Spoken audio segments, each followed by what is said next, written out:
deux textes poétiques. Le premier, ce sont des vœux. Je vous dirai à la fin qui les a écrits. Pour l'année nouvelle, je nous souhaite deux choses. D'abord une fuite périlleuse et ensuite un immense chantier. La fuite, fuir. Fuir la peste de cette tristesse gluante que par tombereaux entiers on déverse sur nous. Cette vase faite de haine de soi, haine de l'autre, méfiance de tout le monde, de ressentiment, d'amertume stérile et de hargne persécutoire. Fuir. Fuir l'incrédulité ricanante, fuir les triomphants prophètes de l'échec inévitable, fuir les pleureurs d'un passé avorté à jamais et barrant tout futur. Une fois réussie cette difficulté, cette évasion, je nous souhaite un chantier, mais un chantier colossal, un chantier pharaonique, himalayesque, inouï, mais totalement humain. Le chantier des chantiers. Déclarons-nous dès aujourd'hui, nous, responsables de tout. Entrons sur ce chantier. Pas besoin de violence, de cris, de rage, pas besoin d'hostilité, juste besoin de confiance, de regard et d'écoute. Ouvrons aussi des laboratoires et où rejoignons ceux qui existent déjà, où des hommes et des femmes trouvent des réponses, imaginent des solutions qui ne demandent qu'à être expérimentées avec audace et exigence.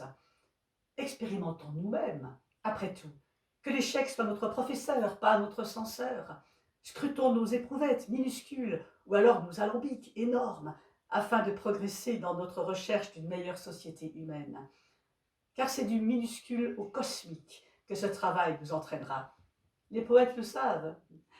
Eux, ils savent très bien qu'il faut tantôt composer une simple petite ode à la tomate, tantôt composer les châtiments.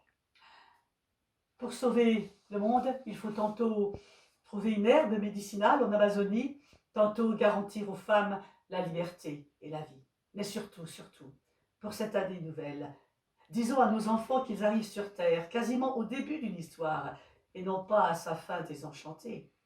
Ils en sont encore, eux, au tout premier chapitre d'une longue et fabuleuse épopée dont ils seront non pas les rouages muets, mais au contraire, les inévitables auteurs. Il faut qu'ils sachent qu'ils ont une œuvre faite de 1000 œuvres à accomplir ensemble, avec leurs enfants et les enfants de leurs enfants. Disons-le haut et fort, car beaucoup d'entre eux ont entendu le contraire, et je crois, moi, que cela les désespère. Quel plus riche héritage pouvons-nous léguer à ceux qui arrivent que la joie de savoir que la Genèse n'est pas encore terminée et qu'elle leur appartient. Ce sont les vœux de Ariane Mouchkine.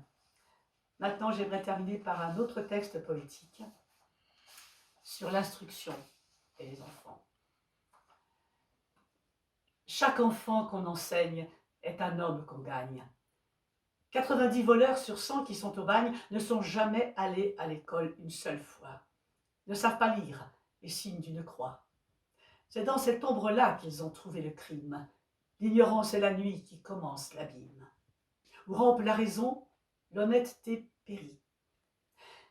Dieu, le premier auteur de tout ce qu'on écrit, a mis sur cette terre où les hommes sont ivres, les ailes des esprits, dans les pages des livres. Les livres. Tout homme ouvrant un livre y trouve une aile et peut planer là-haut où l'âme en liberté se meut. L'école est sanctuaire, autant que la chapelle.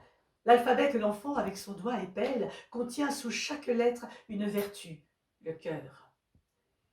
Le cœur s'éclaire doucement à cette humble lueur. Donc au petit enfant, donnez un petit livre. Marchez la lampe en main pour qu'il puisse vous suivre. La nuit produit l'erreur, et l'erreur, l'attentat. Faute d'enseignement, on jette dans l'état des hommes, animaux, bêtes inachevées, têtes inachevées, tristes instincts qui vont les prunelles crevées, aveugles effrayants, au regard sépulcral, qui marchent à tâtons dans le monde moral.